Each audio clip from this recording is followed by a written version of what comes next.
Ang bongga ni Darling, di ba? May sarili na siyang album. Oh, dude. May excuse ka nang tumawag. Di naman siguro masama kung i-congratulate mo siya, di ba? Ano ba kayo? Di ko naman kailangan ng excuse na tumawag eh.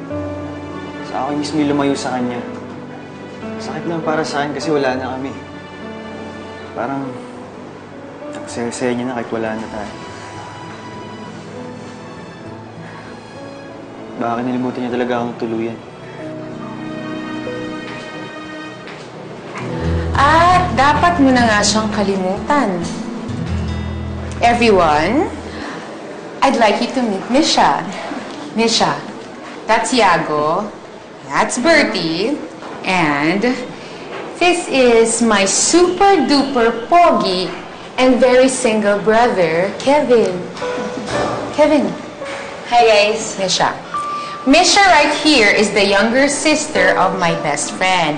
And she's staying over our house while she's on vacation from Australia. Kevin, bakit hindi mo ilabas si Misha? Tour her around Manila. Kesa naman nagpapaka-depress ka dyan. No, ate, it's okay. I can find my way around. Nonsense. He'll take you out.